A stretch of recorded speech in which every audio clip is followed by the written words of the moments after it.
सर्वेभ्यो नमो नमः। आज की संस्कृत कक्षा में आप सभी का स्वागत है। हम पढ़ रहे हैं संस्कृत कला निधि भाग 3 षट पाठः।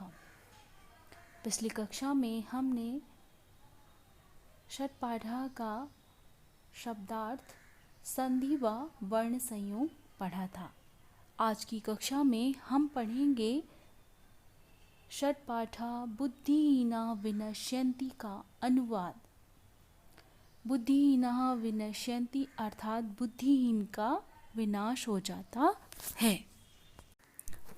अनुवाद कुछ इस प्रकार से है। कस्मिंश्चित् स्थाने चत्वारः ब्राह्मणपुत्राः मित्रतापूर्वकं निवसन्ति स्म। किसी स्थान में 4 ब्राह्मण पुत्र मित्रतापूर्वक निवास करते थे। तेषु एकः सुबुद्धिनां बालकः शास्त्रीयज्ञानहीनः आसीत्। उनमें से एक सुबुद्धि नाम का बालक शास्त्रीय ज्ञान से हीन था, अर्थात उसे किताबों का ज्ञान नहीं था, किंतु व्यवहार दृष्टिया बुद्धिमान आसीत्। किंतु व्यवहार की दृष्टि से वह बुद्धिमान था।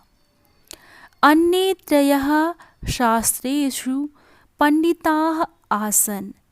अन्य 3 शास्त्र में विद्वान थे, किंतु व्यवहारिक ज्ञाने सर्वथा बुद्धिहीनाः इव आचरन्ति स्म।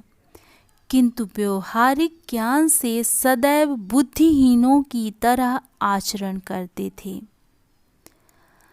अथ एकदा कदाचित् तैः त्रिभिः मित्रैः विचारितं यत् अन्यत् नगरं गत्वा स्वविद्यायाः प्रभावेण धनोपार्जनं कर्तव्यम्।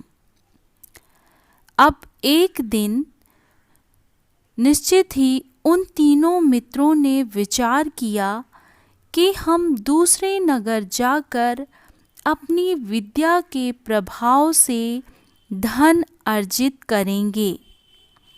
सुबुद्धि अपि तैः त्रिभिः ब्राह्मणपुत्रैः सह गन्तुम् ऐच्छत्। सुबुद्धि भी उन तीनों ब्राह्मण पुत्रों के साथ जाना चाहता है। सुबुद्धेः प्रस्तावं स्वीकृत्य, सुबुद्धि के प्रस्ताव को स्वीकार कर, चत्वारः अपि ब्राह्मणपुत्राः अन्यत् नगरं प्रति प्रचलन्। चारों ब्राह्मण पुत्र भी दूसरे नगर को चल दिए। मार्गे गच्छन्तः, रास्ते में जाते हुए, ते ब्राह्मण पुत्राः एकस्मिन् अरण्ये कश्चित् मृतसिंहस्य कानिचित् अस्थीनि अपश्यन्। उन ब्राह्मण पुत्रों ने एक जंगल में कुछ मरे हुए शेर की कुछ अस्थियों को देखा। तानि अस्थीनि दृष्ट्वा एकेन ब्राह्मणपुत्रेण उक्तम्। उन अस्थियों को देखकर एक ब्राह्मण पुत्र ने कहा, अहो, अद्य वयं स्वविद्यायाः प्रयोगं कुर्मः। अरे, आज हमें अपनी विद्या का प्रयोग करना चाहिए। द्वितीयेन कथितम्, दूसरे ने कहा, विद्याया प्रभावेण वयं मृतं सिंहं नूनमेव मंत्रेण प्राण प्रतिष्ठां दत्वा जीवितं कर्तुं शक्नुमः। दूसरे ने कहा, विद्या के प्रभाव से हम मरे हुए शेर को निश्चित रूप से मंत्र के प्रभाव से प्राण को वापस कर जीवित कर सकते हैं। अतः एकः सिंहस्य अस्थि संचयं कृतवान्। अतः एक शेर की अस्थियों को एकत्रित करता है। द्वितीयेन ब्राह्मण पुत्रेण चर्म मांस रुधिरम संयोजितम। दूसरा ब्राह्मण पुत्र चमड़ा, मांस और खून को एकत्रित करता है। तृतीयः यावत् जीवनम संचरितुम ऐच्छत्।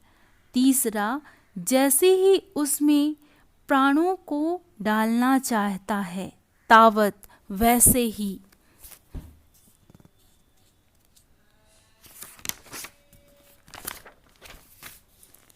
चतुर्थेन सुबुद्धिना उक्तम। चौथा सुबुद्धि कहता है, एवं मा कुरु, ऐसा मत करो।